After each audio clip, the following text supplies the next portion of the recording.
বিসমিল্লাহির রহমানির রহিম। আসসালামু আলাইকুম, welcome back to my channel. আমি সৈয়দা শিবলি কথা বলছি সৈয়দা শিবলি ব্লগস থেকে। কাছের এবং দূরের, দেশ এবং দেশের বাইরে যে যেখান থেকে আমাকে দেখছেন এবং শুনছেন, আশা করি আল্লাহর রহমতে আপনারা সবাই ভালো আছেন। আমরা আলহামদুলিল্লাহ আল্লাহর রহমতে ভালো আছি। আজও একটা ব্লগস নিয়ে হাজির হয়েছি আপনাদের মাঝে। তো আমি সকাল থেকে শুরু করেছি। আজকে আমি অনেক দিন পর আমি আমার ভয়েসটা দিচ্ছি। অতদিন তো গান দিয়ে আমি আমার ভিডিওটা আপলোড দিতাম। আজকে অনেক দিন পর আমি ভয়েস দিচ্ছি। মানে ভয়েস দেওয়ার কারণটা হচ্ছে, আপনি একটু পর শুনতে পারবেন কেন আমি ভয়েসটাও দিচ্ছি, আর আমার এতদিন আমি ভিডিও কেন দেই নাই সেটাও বলবো। একটা লাইক দিয়ে কন্টিনিউ করে যাবেন প্লিজ। আর কথা এবং কাজে সব কিছুতেই যদি ভালো লেগে যায় তাহলে একটা সাবস্ক্রাইব করে দিতে পারেন। পাশে থাকা বেল আইকনে প্রেস করে রেখে দিবেন। আমার নিত্য নতুন ভিডিও যখন আপলোড দেবো তখন পৌঁছে যাবে আপনাদের কাছে নোটিফিকেশন আকারে। আপনারা সময় সুযোগ করে আমার ভিডিওটা দেখে নিতে পারবেন। তো আমি বেড থেকে শুরু করেছি। আমি আমার বেডশিটটা চেঞ্জ করে নিয়েছি আজকে। তো বেডটা সুন্দর করে গুছিয়ে নিলাম। আর আমি এতদিন কেন ভিডিওটা দেই নাই বলে দিচ্ছি। আমার চ্যানেলে একটু প্রবলেম হয়েছিল, আমার মনিটাইজেশন নিয়ে গিয়েছিল, সেই জন্য আমি ভিডিও এতদিন দেই নাই। কারণ কিছু প্রবলেম হচ্ছিল আমার। পরবর্তীতে একটা ভিডিওতে আমি বলবো কিসের জন্য আমার মনিটাইজেশন নিয়ে গিয়েছিল। আল্লাহর রহমতে আবার মনিটাইজেশন তারা ফিরিয়ে দিয়েছে, সেই জন্য আমি আজকে ভিডিওটা আপলোড দিচ্ছি। আমার অনেক প্রবলেম যাচ্ছিল আমার চ্যানেলে, সেই জন্য ভিডিও আপলোড দিয়ে নেয়। কিছুটা সলভ হয়েছে, আর যখন পুরোপুরি সলভ হবে তাহলে তারপর আমি ডিটেলস আপনাদের সাথে শেয়ার করব। এখন আপাতত শেয়ার করছি না। তো আমি কি করলাম, সকালের চাটা খেয়ে নিচ্ছি। নাস্তাটা করে নেব চা দিয়ে। আমি আজকে ব্রেড দিয়ে আর চা দিয়ে খেয়ে নেব। 2 পিস ব্রেড নেব আর চাটা দিয়ে আমি সকালের নাস্তাটা সেরে নেব।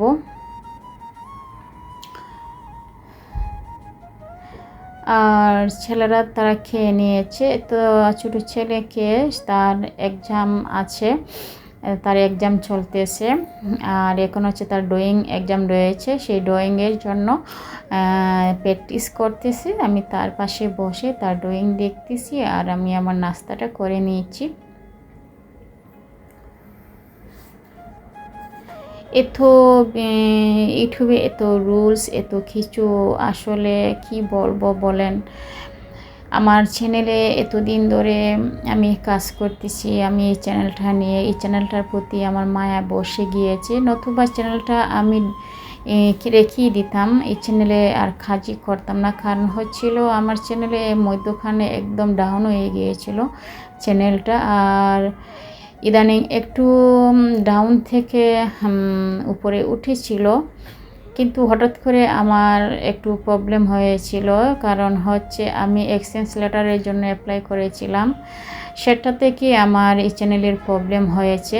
আমার মনিটাইজেশন নিয়ে গিয়েছিল, তারপরে অনেক কিছুর পর আমার মনিটাইজেশন পেয়েছি।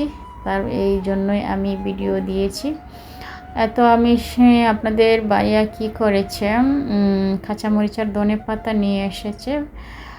আর সেই জন্য এখন কাঁচামরিচের বোঁটাগুলো ফেলে দিয়ে আমি এভাবে ফ্রিজে রেখে দিই। আর নর্মাল ফ্রিজে এইভাবে কাঁচামরিচের বোঁটা ফেলে দিয়ে অনেক দিন রাখা যায়। আর ধনেপাতাটাও আমি পরিষ্কার করে এভাবে আমি বক্সে এখন রেখে দিচ্ছি। মাঝে মাঝে ধুয়ে ক্লিন করে পানি জড়িয়ে রেখে দেই। আজকে আর কী করলাম না, ধুলাম না, এভাবে রেখে দিব আমি বক্সে ভরে। এভাবে রাখলে অনেক দিন যায়, তেমন প্রবলেম হয় না। আমার বাসার সবারই মোটামুটি ওয়েদার চেঞ্জ হয়েছে, তো একটু ঠান্ডা ঠান্ডা পড়েছে। আমাদের এদিকে কিন্তু তেমন ঠান্ডা পড়ে নাই, মোটামুটি ঠান্ডা পড়েছে, কিন্তু ঠান্ডা লেগে গিয়েছে সবারই। আমার মধ্যখানে আমারও অনেক প্রবলেম হয়ে গিয়েছিল, আমার অনেক ঠান্ডা লেগে গিয়েছিল। আল্লাহর রহমতে এখন ভালো হয়েছি আমি। তো আমি এখন রান্নাতে চলে এসেছি। তো আজকে মাগুর মাছ রান্না করব টমেটো দিয়ে। একটা টমেটো দিয়ে দিলাম আর আলু দিয়ে দিলাম। আলু আর টমেটো দিয়ে আজকে মাগুর মাছটা রান্না করব, আর ডাল বোনা করব, আর কোনো কিছুই করব না। এগুলো দিয়ে আজকে আমাদের দুপুরে খেয়ে নিব। আর আমার ছেলেরা তো এই মাগুর মাছে তো কাটা থাকে না, সেই জন্য একটু একটু খায়। আর ছোটো ছেলেটা একদম কিসের জন্য জানি এখন ছোটো মাছটা খেতেই চায় না, একদম ধরতেই চায় না। আগে কিছুটা মানে খেত, এখন খাই না, কিসের জন্য জানি বুঝতে পারতেছি না। চিকেন ছাড়া খাইতে পারে না, গরুর মাংস খায় না, শুধু চিকেনটা খায় আমার ছোটো ছেলে। আর বড় ছেলে আগে মাছ খেত না, এখন বড়টা এখন মোটামুটি মাছ খান এটা শিখেছে, এখন খায়। তো আমি ডাল বোনাটা করে নিয়েছি। এক চুলায় আমি মাগুর মাছটা বসিয়ে রেখে দিয়েছি, হচ্ছে। আর এদিকে আমি ডাল বোনাটা করে নিব।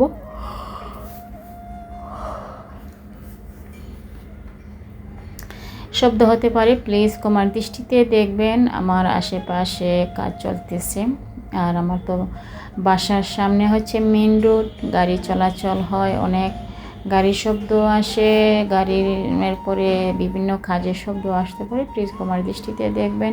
এখন আমি তরকারিতে ধনে পাতা দিয়ে দিচ্ছি। আসলে ধনে পাতাটা তরকারিতে দিলে পরে অনেক ভালো লাগে। আমি ধনে পাতা ছাড়া আমি তরকারি খেতেই পারি না। মাছের তরকারি হলে ধনে পাতা দিতে হবে, ডাল বোনা হলে ধনে পাতা দিতে হবে, নতুবা আমি খেতে পারি না, আমার কাছে ভালো লাগে না। মাছের তরকারি তো ধনে পাতা ছাড়া খেতেই পারি না, সম্ভবই না সেটা। আমার বাসায় সবসময় ধনে পাতাটা থাকে। তো রান্নাগুলো হয়ে এসেছে। আজ এ পর্যন্তই। সবাই সুস্থ থাকবেন, ভালো থাকবেন, আমার জন্য দোয়া করবেন, আর আমার ভিডিওটা দেখে কমেন্ট করবেন। আল্লাহ হাফিজ, আসসালামু আলাইকুম।